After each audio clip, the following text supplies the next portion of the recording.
is renin with one N. All right. Renin is made in your kidney. Another kidney hormone you've never heard of. But renin is a hormone made in the kidney. Renin is going to activate hormone number 2, called angiotensin 1. Medical terminology, people. What does angiotensin mean? Angio? Blood vessel, right? Tensin? Pressure? Blood vessel pressure number 1. Right? This is made in the bloodstream. So renin turns on angiotensin 1 from the kidney to the bloodstream. There's angiotensin 1, guess what the next one's going to be? Number 2, angiotensin 2. So angiotensin 1 activates angiotensin number 2. This is at the lung.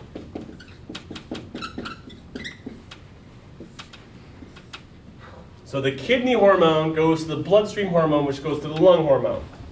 But we're not done yet. Because angiotensin 2 activates another one. Angiotensin 3? No. But it has an A anyway. Aldosterone. Mineral corticoid, right? From your hormone chart from hell, you have to know next week, what does aldosterone do? Where's it made? Adrenal cortex. Very good. So the kidney tells the blood to tell the lungs to tell the adrenal gland to make aldosterone. Aldosterone's action is to increase sodium. Aldosterone's job is to reabsorb sodium, increase sodium. For Biology 112, I make the blood saltier. What else should be in there? More water.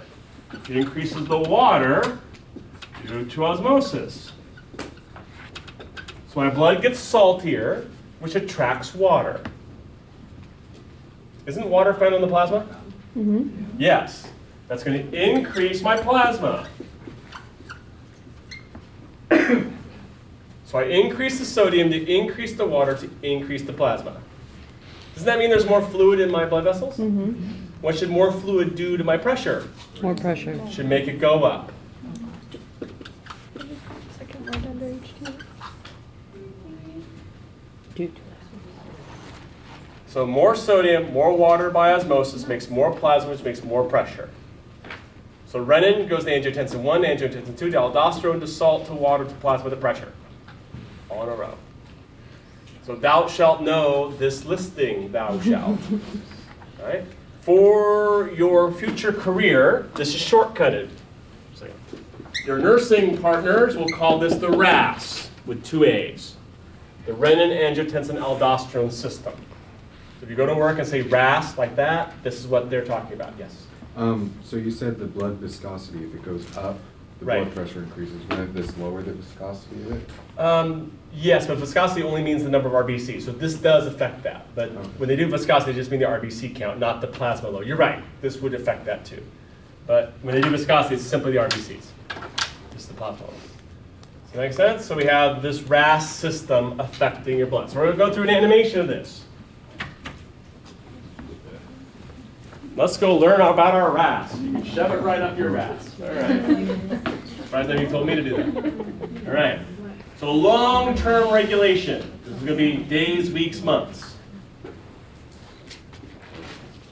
So let's lose some blood, shall we? So if I lose blood, I lose fluid. What should my pressure do if I have less stuff in the pipes?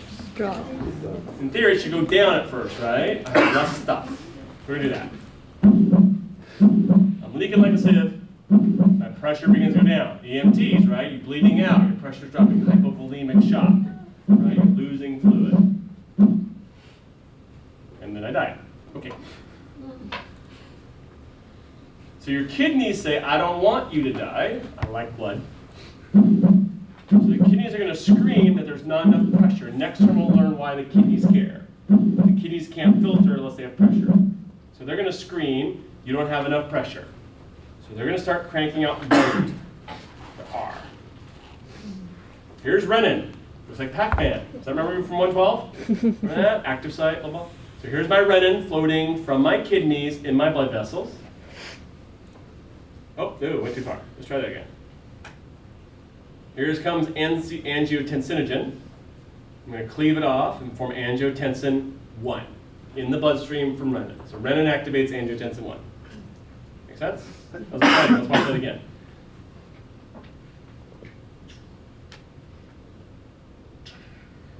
Okay, so angiotensin 1 is going to go where? To my lungs. And there's going to be an enzyme here that's going to convert angiotensin 1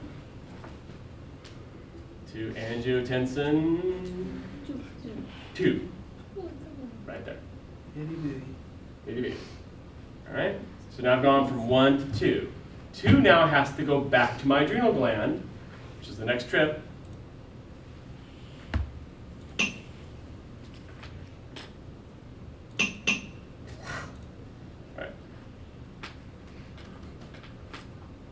Here's my adrenal gland. So angiotensin 2, here it comes. It's going to go there and make aldosterone, mineralocorticoid, be released from my adrenal gland. So that's the last A of the list. Right? So remember, aldosterone targets your kidneys. Right? So I'm going to do a couple pictures here. So I'm going to go in my kidneys to the tubes. And it's going to do this. So here are my kidneys. And then here's some Na and water, so it's going to affect this part here. Here comes aldosterone. Magic happens. And what am I doing with the sodium? I'm reabsorbing. I'm taking it out of my pee, which we'll learn next term, and putting sodium in my blood. So my blood now is getting saltier. Physiology 112 taught you that water follows salt. So what's this water going to do next? It's going to go into my bloodstream with the salt. So now I have more fluids in my blood. And more fluid means more pressure on the pipe. So my pressure should then go up. Make sense? All right. Let's go back to the screen over here and fill in our boxes.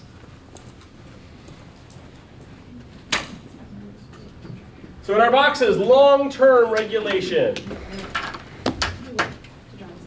This is the easy one. If my blood pressure is going down, lower right box, what am I going to do to my RAS system? Activate it. So I'm going to have more RAAS. I'm going to have more renin to more angiotensin to more aldosterone and all that. So we'll just write that out. I have more renin, which is going to equal more angiotensin 1, more angiotensin 2, which is more aldosterone, which is more plasma, and so forth. Right? Or you could just say more RAS.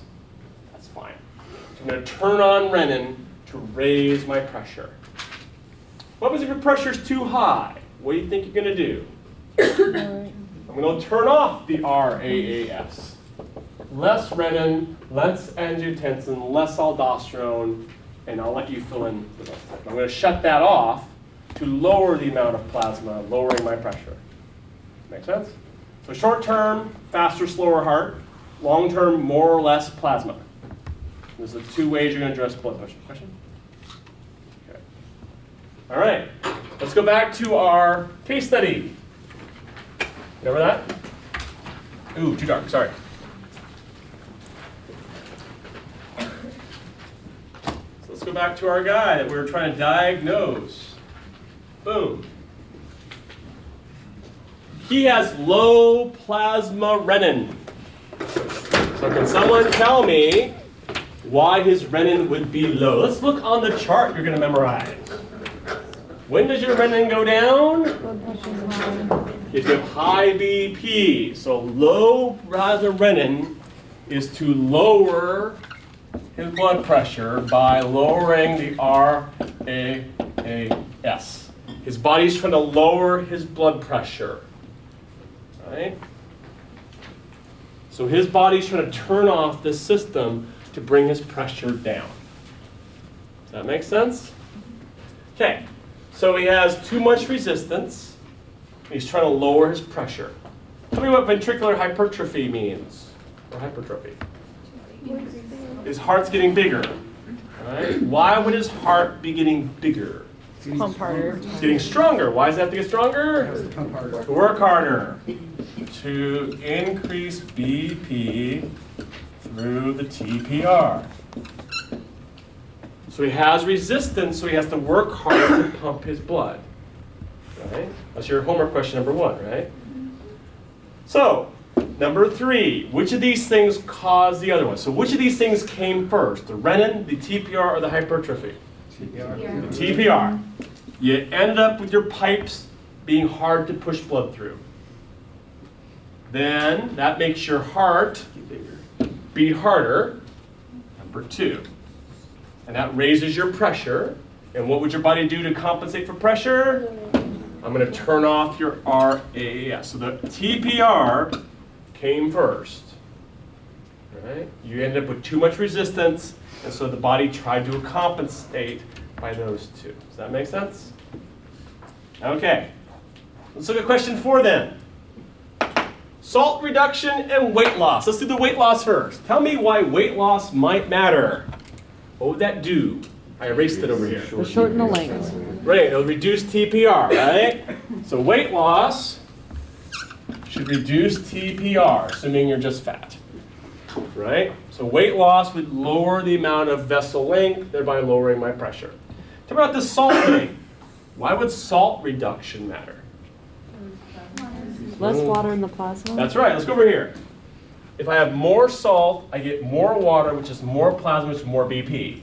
So if I reduce my salt, that reduces the water, reduce the plasma, reduce the BP, right?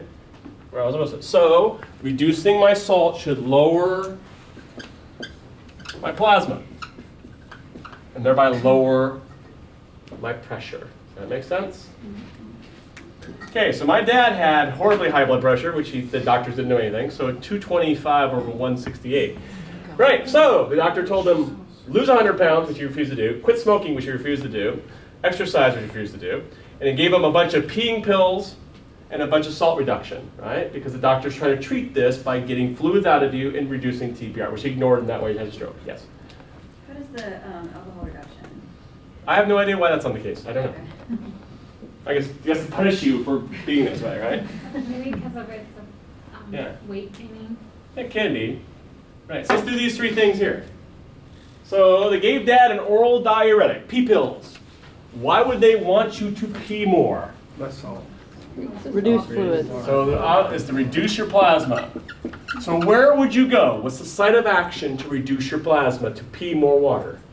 Kidneys.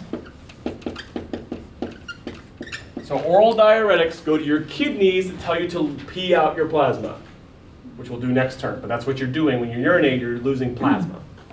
Beta blockers, we just learned for tonight. Where do I go to beta block you? Where's the beta receptors going to be? On the heart, right? I'm going to reduce the heart rate at the heart. Beta blockers are to slow your heart down, thereby reducing your pressure, courtesy of the parasympathetic, sympathetic. Vasodilators. What am I going to do by making your blood vessels bigger? That's going to reduce the TPR. And where's that going to be? At the vessels.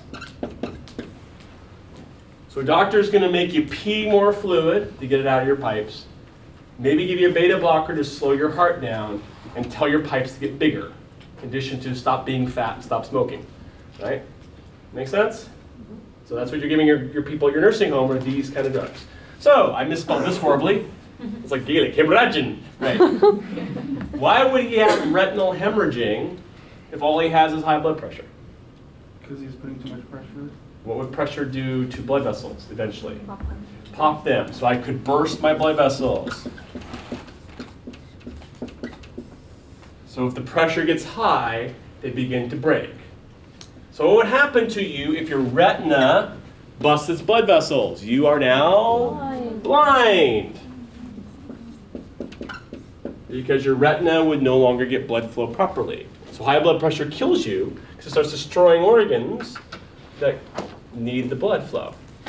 Make sense? So check your blood pressure. It's pretty cheap. So let's talk about your test that's coming up 1 week from today.